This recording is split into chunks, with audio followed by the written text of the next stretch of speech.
Hey everyone!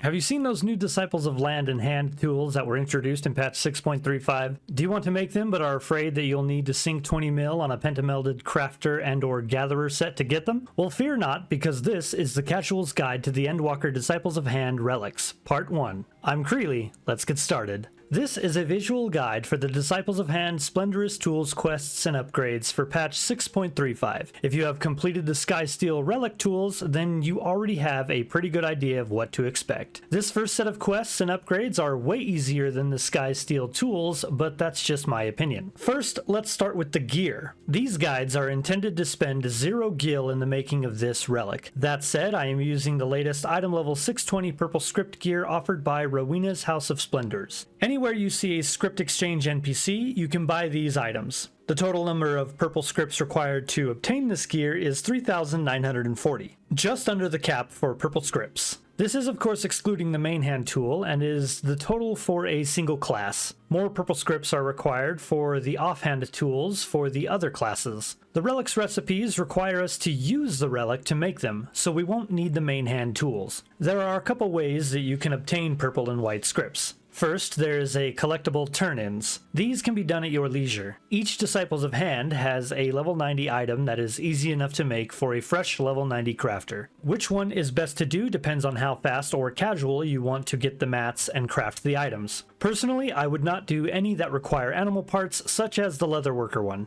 The second method is super casual. This gets you a lot of scripts for low effort. Unfortunately, it is weekly capped. I'm talking about custom deliveries. There are a lot of custom delivery NPCs. If you are new to custom deliveries, then I would say just continue to increase Margaret's satisfaction level. I would also work on 2 NPCs at a time. This is because even though you are leveling up their satisfaction, you still only get 6 deliveries per week, per NPC at a total of 12 deliveries. The amount of scripts will be slightly lower due to lower satisfaction levels, but it's still worth. At max satisfaction, an NPC will have a chance to have a bonus turn-in which gives you extra scripts per turn-in. I would focus on the bonus NPCs. If no NPC has a bonus for you, then go with the latest NPC. In the timers window, if you select custom deliveries, the NPC at the top is your latest NPC in terms of release date. As of now, the latest and greatest is Margaret, located in Labyrinthos. If you combine both ways of getting scripts, you can have the whole set in a week's time. If you just go with the super low effort custom deliveries, you will have the set in 2 weeks. Now for the melds. Basically, you put a Craftsman's Command 10 in every slot except 4. On the earrings, neck, bracelet, and boots, you need a Craftsman's Cunning 10. Only 4 CP melds. We don't do the rings because they can't hold the full CP from the materia. A quick note, this gear has the same base stats as the high quality crafted indicators set. If you have that set but can't pentameld, just use these melds in that set and it's basically the same. Now, in order to unlock these tools and quests to upgrade them, players must complete the quest An Original Improvement, located in the Crystarium at X8Y11. From the NPC Cora Zoe. Players must first complete the main scenario quest Endwalker, unlock Crystarium deliveries via completing the quest The Crystalline Mean, and gain access to the Boutique of Splendors by speaking with Moen in Yulemore in order to accept this quest. Your first tool is given to you after completing this quest. Other classes' tools may be purchased from the NPC Quinana, stationed right next to Cora and Grenalt.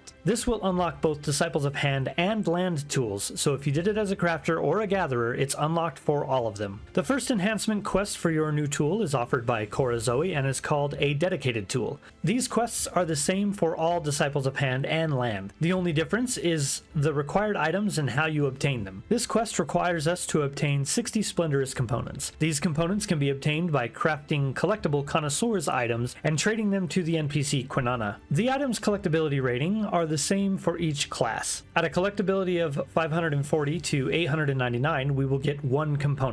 At a collectability of 900 plus, we get 3 components. Because we need 60 components, we need to trade in 20 connoisseurs collectibles at 900 plus collectability. Any less, and we will need to make 60 connoisseurs items. To find the connoisseurs recipes, open your crafting log, switch over to special recipes, select the drop-down labeled side quests, and select Splendorous Tools. The recipes require special mats called Select Materials. These mats can be purchased for White Crafter scripts from the NPC Quinana under White Crafter Scripts Exchange in the Others tab. Each recipe only requires 1 select mat. For this first quest, we will need at least 20 select mats. To craft these items, I used Tsai to Vounou foods. You don't need the control. I used it for the CP. Alternatively, you can use a Cunning Craftsman's Draft in its place. It's because we don't have enough CP. Now for the macros. I'll post it in the description so you can copy paste it. These macros are AFK proof. You do not have to worry about Byregots on a poor condition.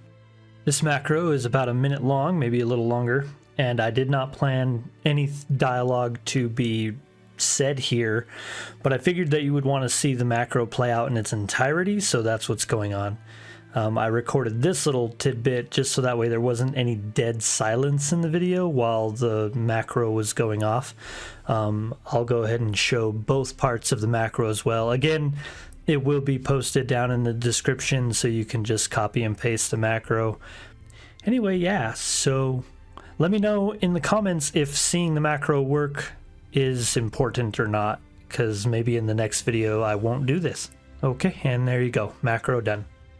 Once you have crafted all 20 of the Connoisseur's items, turn them into Kwinana for the components, unequip your tool, and hand in the quest. The second enhancement quest is immediately available from Korozoe. The name of the quest is an adaptive tool. This time we need to obtain 90 adaptive components. This quest works the same as the previous one. The select materials is the same as well. You will need at least 30 select mats this time. Again, the collectability for each craft class is the same. At a collectability of 660 to 1099, we get 1 component. At a collectability of 1100 plus, we will get 3. The goal is the same. Craft 30 Connoisseur's items at 1100 plus collectability. Any less and you will have to make 90 collectibles. This time you will need to make one of your mats high quality. Making the level 80 to 88 mats high quality isn't hard, but if you want a macro, here is one I made for this guide. This will high quality all mats from level 80 to 88. The level 88 mats, you will need to manually finish the macro with a careful synthesis or prudent synthesis. Any synthesis will do, really. Now that you have all of your mats, here are the macros for the Connoisseur's items. The food used is the same as well. The macros will be posted in the description. And here we are in the same situation that we were in before. I don't have any script written for this part, but I am going to let the macro play out in its entirety on screen. One thing I didn't mention before is the high quality mats macro that I showed earlier will be posted in the description as well. Yeah, so all 3 macros will be in the description. Because I don't know what else to put here, I guess I'm just going to let you in on this. This video I actually made after completing the blacksmith relic weapon. So I'm actually creating a second blacksmith relic weapon, or relic tool rather, in this video. Just a fun little thing. I say complete. I haven't done the 3rd quests yet because I'm going to turn that into a video as well. So I'll do the 3rd quests after I finish the 3rd gatherer quest. Yeah. So this is the second blacksmith relic weapon or relic tool that I'm making. Pretty funny. Once you have made all 30 of your Connoisseur's items, hand them into Kwinana, unequip your tool, and hand in the quest. Congrats on finishing the first step in the Crafter and Gatherer Relic Tools quests. If you found this video helpful, please hit the like button, share this with a friend, and consider subscribing to my channel. Tick the bell icon to get notified whenever I post a new video. If you are interested in my gathering relic guides, the link to those will be in the description as well. Thanks for watching. As always, have a safe journey.